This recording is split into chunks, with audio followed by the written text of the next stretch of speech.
Welcome, love, to Sacred Soul Sparks podcast, the space where the truth becomes medicine, where the feminine remembers herself, and where we talk about the things that women just whisper about. I'm Michelle, Sacred Love Mentor, offering transmissions from my heart to yours. So welcome to Carried Into the Next Chapter.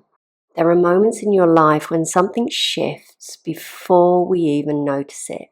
Moments when your soul whispers, you're not in the same story anymore, love. This episode is one of those moments for me. We're standing in the final days of the year of the snake. That's all about shedding, darkness, identity collapse, nervous system unraveling, and deep, uncomfortable truths potentially. It's the vibration of a 9, the cycle that's completing, ending. And yet at this time, we are also stepping into the rising light of the year of the horse, all about movement, vitality, sovereignty, sensual power, and destiny. And this is the vibration of a 1, a new beginning, like the rebirth. And so in Tantra, the snake is Kundalini Shakti. And as I've shared with you, she's your primal sexual creative energy. And she is purifying the field, your field, for the true divine dharma or purpose, and calling you to remember, inviting you to shed the skins, shed the identities, to dissolve the illusions, and invite us inwards.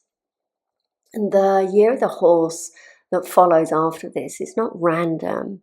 This is going to be a year of restored life force. The year that you rise because you have shed what you can't carry anymore into the future. Kundalini Shakti, the snake, burns. The horse liberates. So I'm going to share a few things that's been happening to me in this liminal space that's really revealed where I am going. And it's around a dream and a death. So let me tell you my dream. I was walking through a field.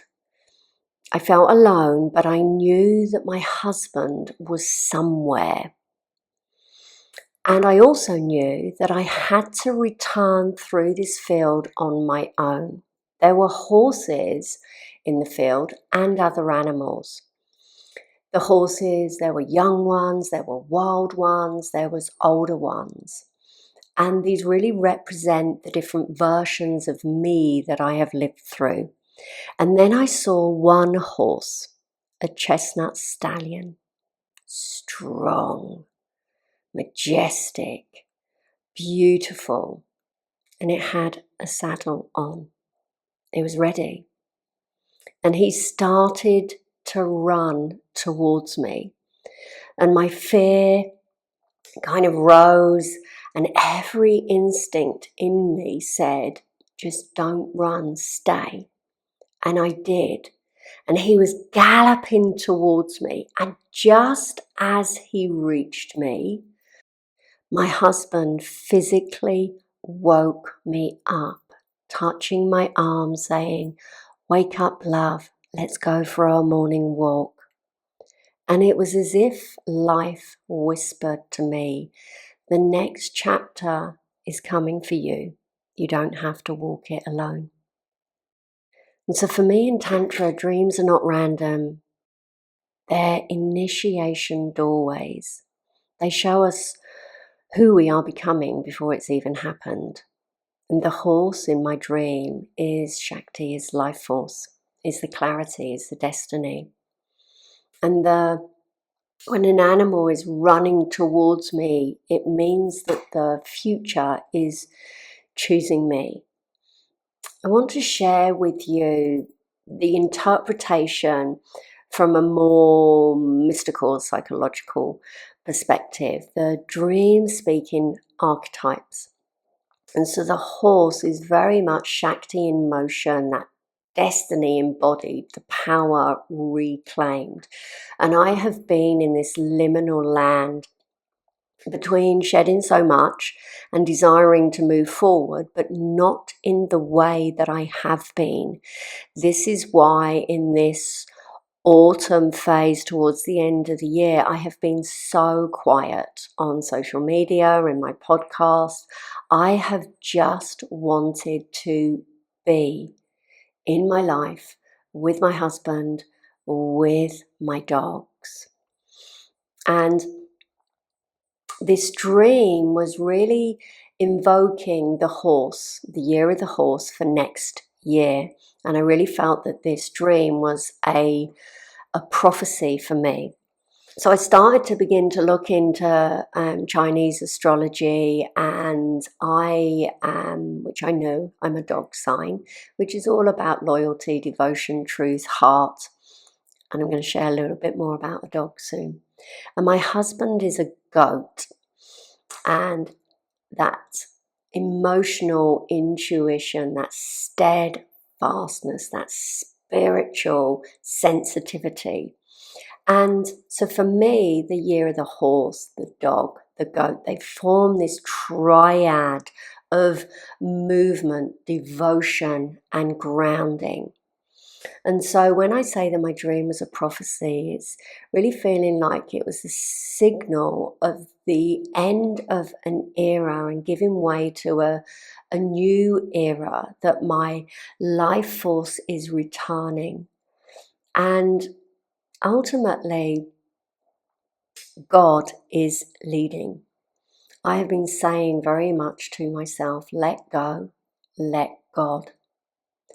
And the goddess archetype that I have been practicing with is Lalita, she who plays, so that she's awakening that part within me that rises through the pleasure, through the playfulness, through the light.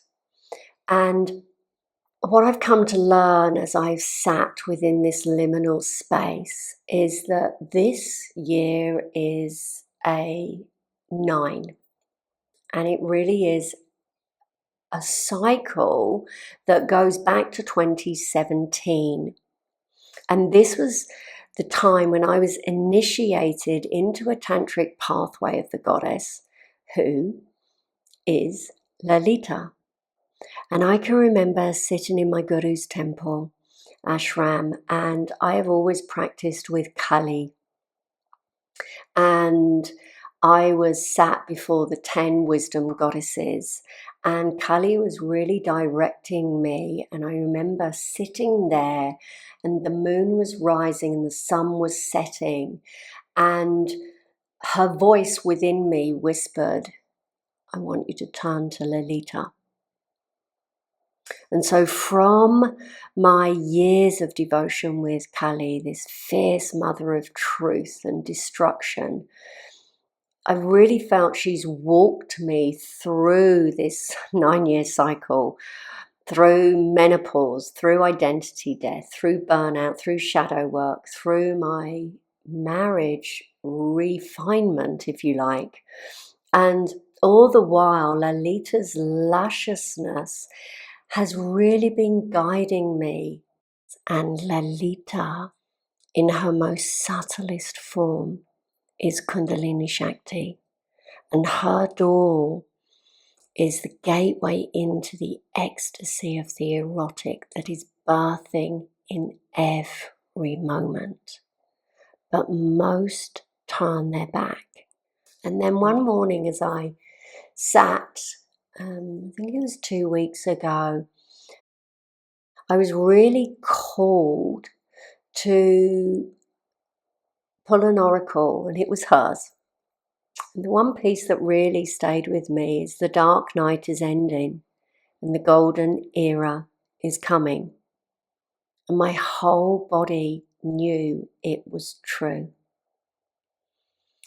We never choose a goddess. She chooses us. I had sat there wanting to read the Oracle of Kali, Bhadrakali, which is a softer form. But as I picked up the book, I opened the page and it was like, read this. And it was Lalita's Oracle. Lalita said, the ending of a truly difficult time is near. There's a spiritual shift from the dark night of the soul into something of a golden era in your life. It is a promise of release into beauty and grace. Do your work to orientate yourself, to shift your inner being ready for her. Be open to experiences of rest, pleasure, and beauty, which can elevate your frequency and help you to discover new solutions to old issues. And so when I say she chooses us, Kali comes when life needs the truth, the endings, the boundaries, the destruction of ego. But Lalita comes when your soul is ready for sweetness, for beauty, for pleasure, for creative rebirth. When your inner realm shifts, the deity changes. This is a spiritual evolution. As I've been recording this, I'm actually contemplating maybe I share more on the goddesses. Let me know. The deliciousness then quickly turned, and life gave me another initiation, a death. After my dream and the deliciousness of Lalita, there was a death of a dog that was so sudden, and I'd visit this dog for the last 6 years, and it really pained me. My rage for his death was like this holy rage, and it's kind of the rage of the feminine who protects the vulnerable. It's the rage of the yogini who cannot stand the indifference anymore. And it's the rage of Kali, the one who really sees. But here's the deeper truth. It was not about the dog alone. This is the grief that I have been carrying all year.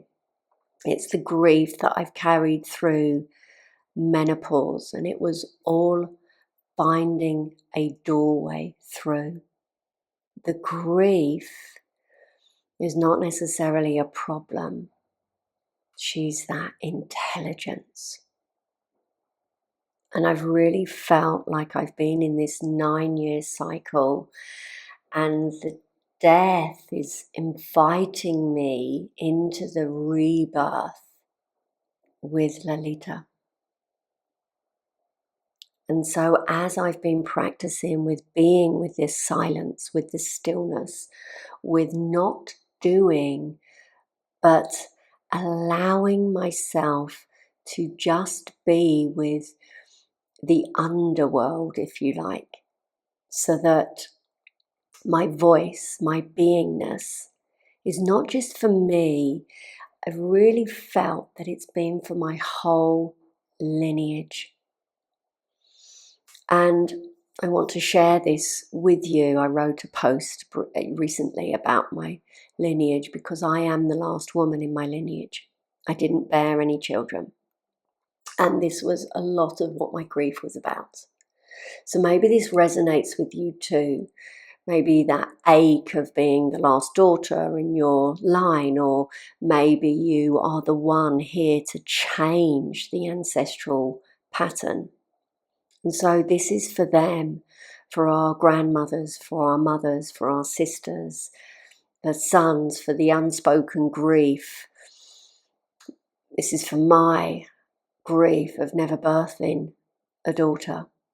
And the paradox for me is my lineage does not end with me. It's going to live through my voice, my work, my devotion, my marriage, my transmission, for the men and women who cross my path.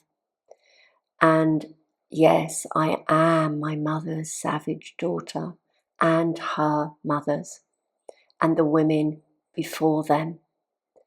So my dream and my path of late was not just about destiny, it was about my lineage being carried forward in a new way.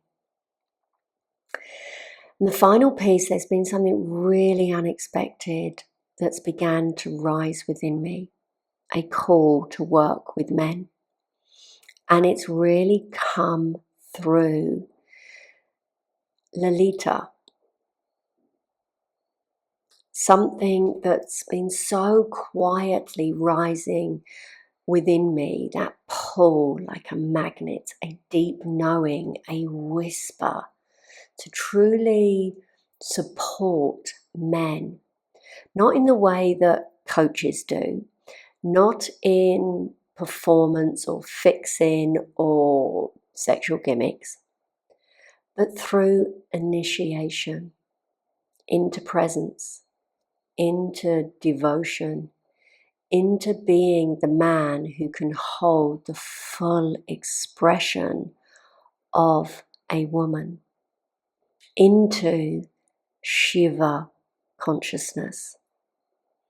And my dream made this unmistakably clear. Part of the next chapter is going to be guiding men so that the women who follow me, the women who come to me in mentorship, can experience that deeper love, that deeper intimacy and connection, the sex that they long for, yet paradoxically fear to enter or to be entered. And my husband has been part of this. Our union is part of this. Our practices are part of this. And for me, in my dream, the horse was the initiation moment. The moment the stallion came galloping towards me. And I didn't know what happened in the next part of the dream because my husband woke me up saying, "Morning, love, it's time to wake up." A woman cannot soften into the presence of an uninitiated man. Not because he's too masculine, but because she doesn't feel held. She doesn't feel safe. Initiation is presence, is devotion, is energetic leadership. It's trust. When a man learns to anchor into his root and open his heart, the relationship becomes a living temple. And I offer this to you right now. The horse is coming. Let yourself be carried into the next chapter. If anything I've shared sparked something within your soul, share it with me. Let yourself land and feel and listen and see what is emerging at this time. And if you want to go deeper, let me know. With love, and I'll see you next year.